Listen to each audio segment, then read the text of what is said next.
ಸಖತ್ ಖಾರ ಬಣ್ಣ ಮತ್ತು ರುಚಿ ಆಚಿ ಚಿಲ್ಲಿ ಪೌಡರ್.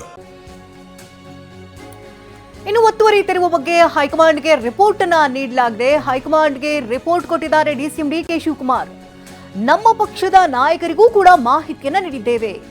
ಕೇರಳ ಸಿಎಂಗೂ ಕೂಡ ರಿಪೋರ್ಟ್ ಅನ್ನ ನಾನು ಕೊಟ್ಟಿದ್ದೀನಿ, ಕೇರಳ ನಾಯಕರಿಗೂ ರಿಪೋರ್ಟ್ ಕೊಟ್ಟಿದ್ದೀನಿ ಅಂತ ಡಿಸಿಎಂ ಡಿಕೆ ಶಿವಕುಮಾರ್ ಹೇಳಿಕೆಯನ್ನು ಕೊಟ್ಟಿದ್ದಾರೆ.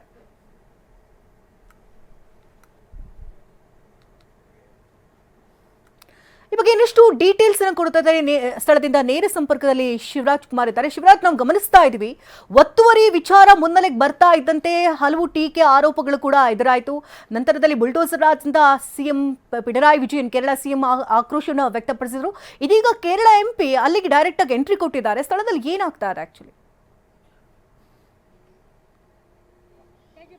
ಶಕುಂತಲಾ, ಎಕ್ಸಾಕ್ಟ್ ಕಳೆದ ಒಂದು ವಾರದ ಹಿಂದಷ್ಟೇ ಜಿಬಿಎ ವತಿಯಿಂದ, ಅದರಲ್ಲೂ ಕೂಡ ಬೆಂಗಳೂರು ಸಾಲಿಡ್ ವೇಸ್ಟ್ ಮ್ಯಾನೇಜ್ಮೆಂಟ್ ಲಿಮಿಟೆಡ್ನ ಸಿಇಒ ಆಗಿರುವಂಥ ಕರೀಗೌಡರ ನೇತೃತ್ವದಲ್ಲಿ ನಾನಿರುವಂಥ ಕೋಗಿಲು ಬಳಿ ಇರುವಂತಹ ಏನು ಫಕೀರ್ ಲೇಔಟ್ ಏನಿದೆ, ಈ ಒಂದು ಸ್ಥಳದಲ್ಲಿ ನೋಡ್ತಾ ಇರ್ಬೋದು, ಸುಮಾರು 180ಕ್ಕೂ ಹೆಚ್ಚು ಮನೆಗಳನ್ನು ಡೆಮೊಲಿಷನ್ ಮಾಡ್ತಾರೆ. ಇವೆಲ್ಲವೂ ಕೂಡ ಅನಧಿಕೃತವಾಗಿ ನಿರ್ಮಾಣ ಮಾಡಿದ್ರು. ಆ ಒಂದು ಕಾರಣಕ್ಕೆ ಇದನ್ನು ತೆರವು ಮಾಡ್ತಾ ಇದ್ದೀವಿ ಅಂತ ಕರೀಗೌಡರು ಹೇಳಿರುವಂಥದ್ದು. ಪ್ರಮುಖವಾಗಿ ಇದು ಜಿಲ್ಲಾಡಳಿತದಿಂದ ಈ ಒಂದು ಜಿಬಿಎಗೆ ಬರುತ್ತೆ. ಅಂಥ ಸಂದರ್ಭದಲ್ಲಿ ಇವರು ಒತ್ತುವರಿ ಮಾಡ್ಕೊಂಡು ಅಲ್ಲಿ ಮನೆಗಳನ್ನು ನಿರ್ಮಾಣ ಶೆಡ್ಗಳನ್ನು ಹಾಕ್ಕೊಂಡಿರ್ತಾರೆ, ಅದನ್ನು ತೆರವು ಮಾಡುವಂಥ ಕೆಲಸ ಮಾಡ್ತಾರೆ. ಇವತ್ತು ಕೇರಳದ ರಾಜ್ಯಸಭಾ ಸದಸ್ಯರಾಗುವಂಥ ಎ ರಹೀಂ ಅವರು ಕೂಡ ಭೇಟಿ ಕೊಟ್ಟು ಇವ್ರನ್ನ ಮಾತುಕತೆ ನಡೆಸಿದ್ರು. ಇದು ಬುಲ್ಡೋಜ್ ರಾಜ್ ಸಂಸ್ಕೃತಿಯನ್ನು ತೋರಿಸ್ತೈತೆ. ಕಾಂಗ್ರೆಸ್ ಈ ರೀತಿಯಾಗಿ ಮಾಡುತ್ತೆ ಅಂತ ನಾವು ನಿಜಕ್ಕೂ ಕೂಡ ಊಹೆ ಮಾಡ್ಕೊಂಡಿರಲಿಲ್ಲ. ಆದರೆ ಈ ಸಂಸ್ಕೃತಿಯನ್ನು ನಾವು ಖಂಡಿಸ್ತೇವೆ, ಇವರ ಪರವಾಗಿ ನಾವು ನಿಲ್ತೀವಿ ಅನ್ನೋ ಮಾತುಗಳನ್ನ ಖುದ್ದು ಕೇರಳದಿಂದ ಬಂದು ಇಲ್ಲಿ ಮಾಡ್ತಾ ಇರುವಂಥದ್ದು. ಎಲ್ಲೊಂದು ಕಡೆ ಒಂದು ರೀತಿಯ ರಾಜಕೀಯ ತಿರುವು ಕೂಡ ಪಡೆದುಕೊಳ್ತಾ ಇದೆ. ಮತ್ತೊಂದು ಕಡೆ ಇಲ್ಲಿ ಸ್ಥಳೀಯರಿದ್ದಾರೆ. ಇಲ್ಲೇ ನಾವು ಸುಮಾರು 20 ವರ್ಷಗಳಿಂದ ನೆಲೆಸಿದ್ದು ನೋಡ್ತಾ ಇರೋದು. ಮಕ್ಕಳೆಲ್ಲ ಅಳ್ತಾ ಇದ್ದಾರೆ, ಪುಟ್ಟ ಪುಟ್ಟ ಮಕ್ಕಳಿದ್ದಾರೆ ಇಲ್ಲಿ. ಇವರೆಲ್ಲರೂ ಕೂಡ ಈಗ ಬೀದಿ ಪಾಲಾಗಿದ್ದಾರೆ ಅಂತ ಇಲ್ಲಿನ ಪೋಷಕರು ಆಕ್ರೋಶ ವ್ಯಕ್ತಪಡಿಸ್ತಾ ಇದ್ದಾರೆ. ಮಕ್ಕಳಿಗೆ ಇಲ್ಲೇ ಇರೋದಕ್ಕೆ ಒಂದು ನೆಲೆ ಇಲ್ಲ, ನಾವು ಇಲ್ಲಿ ಹೋಗ್ಬೇಕು, ರಾತ್ರಿ ಆದರೆ ಇದೇ ಚಳಿಯ ಕೊರೆಯೋ ಚಳಿಯಲ್ಲಿ ಇಲ್ಲೇ ನಾವು ಮಲಗುವಂಥ ಪರಿಸ್ಥಿತಿ ಬಂದಿದೆ, ಅವ್ರಿಗೆ ಊಟ ತಿಂಡಿ ಇಲ್ಲ, ಅಷ್ಟರ ಮಟ್ಟಿಗೆ ಒಂದು ನೋವುಗಳನ್ನು ತೋಡ್ಕೊಳ್ತಾ ಇದ್ದಾರೆ. ಮಕ್ಕಳು ಅಳ್ತಾ ಇದ್ದಾರೆ, ಅವ್ರಿಗೆ ಸರಿಯಾಗಿ ಊಟದ ವ್ಯವಸ್ಥೆ ಇಲ್ಲ. ಮತ್ತೊಂದು ಕಡೆ ಇವರು ತೋರಿಸ್ತಾ ಇರುವಂಥದ್ದು, ನಮಗೆ ತಾತ್ಕಾಲಿಕ ಹಕ್ಕುಪತ್ರಗಳನ್ನು ಕೂಡ ಕೊಟ್ಟಿದ್ರು 2017-18ರಲ್ಲಿ. ಆದರೆ ಇದೀಗ ಏಕಾಏಕಿ ಬಂದು ಯಾವುದೇ ನೋಟಿಸ್ ಕೊಡದೆ ತೆರವು ಮಾಡ್ತಾ ಇರೋದು ಸಾಕಷ್ಟು ಆಕ್ರೋಶಕ್ಕೆ ಕಾರಣವಾಗಿರೋದು. ನಮ್ಮ ಜೊತೆ ಸ್ಥಳೀಯರಿದ್ದಾರೆ, ಅವ್ರನ್ನೇ ಮಾತಾಡ್ಸೋಣ.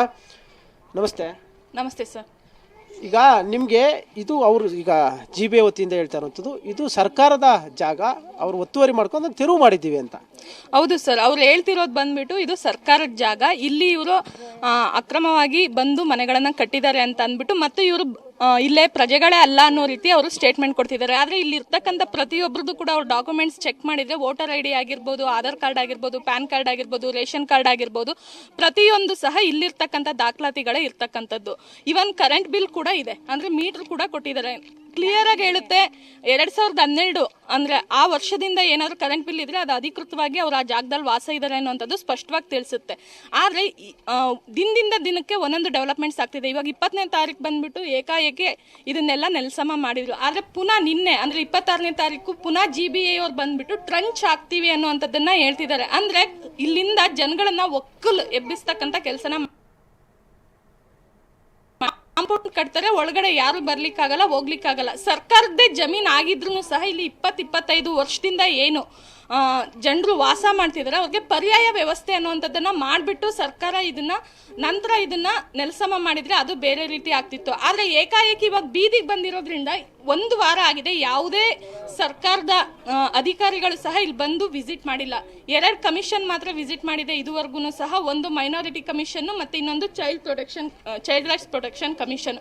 ಅವ್ರು ಹೇಳ್ತಿರೋದೇನು, ಬಂದ್ರು ನೋಡ್ಕೊಂಡ್ರು ಗಂಜಿ ಕೇಂದ್ರ ಓಪನ್ ಮಾಡ್ತೀವಿ ಅಂತ. ಓಪನ್ ಮಾಡಿದ್ದೆಲ್ಲಿ? ಹೆಗ್ಡೆ ನಗರ. ಇಲ್ಲಿಂದ ಹೆಗ್ಡೆ ನಗರ ಬಂದ್ಬಿಟ್ಟು 5 ಕಿಲೋಮೀಟರ್ ದೂರದಲ್ಲಿದೆ. ಇಲ್ಲಿಂದ ಮಹಿಳೆಯರು ಮಕ್ಕಳು ಹೋಗ್ಬಿಟ್ಟು ಸ್ನಾನ ಮಾಡ್ಕೊಂಡು ಬರಬೇಕು ಅಂತಂದ್ರೆ ಬಸ್ ಚಾರ್ಜ್ ಯಾರು ಕೊಡ್ತಾರೆ? ಒಂದು ಪ್ರಶ್ನೆ. ಅಷ್ಟು ಶಕ್ತಿ ಇದ್ದಿದ್ರೆ, ಇಲ್ಲಿಂದ ಬಸ್ ಚಾರ್ಜ್ ಕೊಟ್ಟು ಹೋಗೋವಂಥ ಶಕ್ತಿ ಇದ್ದಿದ್ರೆ ಅವರು ಇಲ್ಲಿ ಬಂದ್ಬಿಟ್ಟು ವಾಸ ಮಾಡ್ತಕ್ಕಂಥ ಪರಿಸ್ಥಿತಿ ಇರಲಿಲ್ಲ. ಇದು ಸ್ಪಷ್ಟವಾಗಿ ಕಾಣಿಸುತ್ತೆ. ಮತ್ತೆ ಅಲ್ಲಿ ಗಂಜಿ ಕೇಂದ್ರ ಮೇಂಟೈನ್ ಯಾವ ರೀತಿ ಮಾಡ್ತಿದ್ದಾರೆ ಅಂತಂದ್ರೆ, ಫೋನ್ ಮಾಡಬೇಕು, ಪ್ರತಿ ಸರಿನೂ ಫೋನ್ ಮಾಡಿ ಅವ್ರಿಗೆ ಹೇಳಿ ಓಪನ್ ಮಾಡಿಸಿ ಮತ್ತೆ ಇದನ್ನು ಮಾಡಬೇಕು. ಆ ರೀತಿ ಪರಿಸ್ಥಿತಿ ಇದೆ. ಗಂಜಿ ಕೇಂದ್ರದ ಅವಶ್ಯಕತೆ ಖಂಡಿತವಾಗಿ ಇಲ್ಲ. ಯಾಕೆಂತಂದ್ರೆ ಸ್ಥಳೀಯರಾಗಿರ್ಬೋದು, ಬೇರೆ ಬೇರೆ ಸಂಘ ಸಂಘಟನೆಗಳು ಬಂದ್ಬಿಟ್ಟು ಸಪೋರ್ಟ್ ಮಾಡ್ತಿದ್ದಾರೆ. ಊಟದ ವ್ಯವಸ್ಥೆಗಾಯ್ತು, ಇನ್ನೊಂದಕ್ಕಾಯ್ತು. ಇವತ್ತು ಕೇರಳದ ರಾಜ್ಯ ಸದಸ್ಯರು ಬಂದಿದ್ದಾರೆ. ಈಗ ಎಲ್ಲೋ ಒಂದು ಕಡೆ ರಾಜಕೀಯ ತಿರುವು ಪಡ್ಕೊಳ್ತಾ ಇಲ್ವಾ? ಯಾಕಂದ್ರೆ ನಮ್ಮಲ್ಲಿರೋರೇ ಸಾಕಷ್ಟು ಸಮಸ್ಯೆಗಳ ಬಗ್ಗೆ ಮಾತಾಡೋದು ಬಂದಿತ್ತು, ಅಲ್ಲಿಂದ ಇಲ್ಲಿ ಬಂದು ಮಾತಾಡ್ತಾರೆ. ಏನು ಯಾವ ರೀತಿ ಅಂತ ಸರ್, ಇಲ್ಲಿ ಸರ್ ಇಲ್ಲಿ ಹೌದು, ಯಾಕೆಂತಂದ್ರೆ ನಾವು ಒಟ್ಟಾರೆಯಾಗಿ ಏನೇ ಒಂದು ಈ ಭೂಮಿ ವಿಷಯ ಅನ್ನುವಂಥದ್ದೇ ಒಂದು ರಾಜಕೀಯ, ಅದು ಸ್ಪಷ್ಟವಾಗಿ ಕಾಣಿಸುತ್ತೆ. ಭೂಮಿ ವಿಷಯ ಅಂತಂದ್ರೆ ಅದು ಒಂದು ಅಸ್ತಿತ್ವದ ಪ್ರಶ್ನೆ ಬರುತ್ತೆ. ಸೊ ಈ ರೀತಿ ಇದ್ದಾಗ ಕೇರಳ ಸರ್ಕಾರಕ್ಕೆ ಅರ್ಥ ಆಗ್ತಕ್ಕಂಥದ್ದು ಇಲ್ಲಿ ಯಾಕೆ ಅರ್ಥ ಆಗ್ತಿಲ್ಲ ನಮ್ಮ ಸರ್ಕಾರಕ್ಕೆ ಅನ್ನುವಂಥದ್ದು ಒಂದು ಪ್ರಶ್ನೆ. 8 ದಿನ ಆಗಿದೆ, ಇದುವರೆಗೂ ಸಹ ಯಾವ ಸಚಿವರೇ ಆಯಿತು ಯಾವ ಮಂತ್ರಿಗಳೇ ಆಯಿತು ಇದುವರೆಗೂ ಕೂಡ ಏನಾಗಿದೆ ಅನ್ನುವಂಥದ್ದು ಒಂದು ಸ್ಟೇಟ್ಮೆಂಟು ಇಲ್ಲ. ಇಲ್ಲಿ ಬಂದ್ಬಿಟ್ಟು ಜನರ ಪರಿಸ್ಥಿತಿ ಹೇಗಿದೆ ಅನ್ನುವಂಥದ್ದನ್ನು ಕೂಡ ನೋಡ್ತಕ್ಕಂಥ ಸೌಜನ್ಯನೂ ಇಲ್ಲ. ಇದಿಷ್ಟು ಇಲ್ಲಿನ ಸ್ಥಳೀಯರು ಹೇಳ್ತಾ ಇರುವಂಥದ್ದು. ಯಾಕಂದರೆ ನಿಜಕ್ಕೂ ಕೂಡ ನೊಂದಿದ್ದಾರೆ. ಇಲ್ಲಿಂದ ಏನು ಗಂಜಿ ಕೇಂದ್ರ ಇದೆ ಸುಮಾರು 5 ಕಿಲೋಮೀಟರ್ ದೂರದಲ್ಲಿ ಮಾಡಿರೋಂಥ ಮಕ್ಕಳು ಹಿರಿಯರು ಇರುವಂಥವ್ರು ಅಂಗವಿಕಲರು ಅವ್ರು ಯಾವ ರೀತಿ ಅಲ್ಲಿಗೆ ಹೋಗ್ಬೇಕು ಅನ್ನೋದು ಕೂಡ ಕಷ್ಟಪಡ್ತಾ ಇರುತ್ತೆ. ಮತ್ತು ರಾತ್ರಿ ಆದರೆ ಇದೇ ಹೊರಗಡೆನೇ ಮಲ್ಕೊಳ್ತಾ ಇದ್ದಾರೆ. ಒಂದು ಟಾರ್ಪಲ್ಗಳನ್ನು ಕಟ್ಕೊಂಡು ಶೆಡ್ಗಳೆಲ್ಲ ಅಲ್ಲೇ ಮಲ್ಕೋತಾ ಇದ್ದಾರೆ. ಹೀಗಾಗಿ ಸಾಕಷ್ಟು ತೊಂದರೆ ಆಗ್ತಿದೆ. ಅಟ್ಲೀಸ್ಟ್ ನಮಗೆ ಪರ್ಯಾಯವಾಗಿ ಬೇರೆ ಜಾಗಗಳಾದರೂ ನೆಲೆ ಮಾಡಿಕೊಟ್ಟು ಆಮೇಲೆ ಇದನ್ನು ಅವರು ವಶಕ್ಕೆ ಪಡಿಸ್ಕೊಳ್ಳೋ ಮಾತುಗಳು ಕೂಡ ಹೇಳ್ತಾ ಇರುವಂಥದ್ದು. ಧನ್ಯವಾದ ಶಿವರಾಜ್ ಕುಮಾರ್ ತಮ್ಮ ಲೈವ್ ಅಪ್ಡೇಟ್ಸ್ಗಾಗಿ.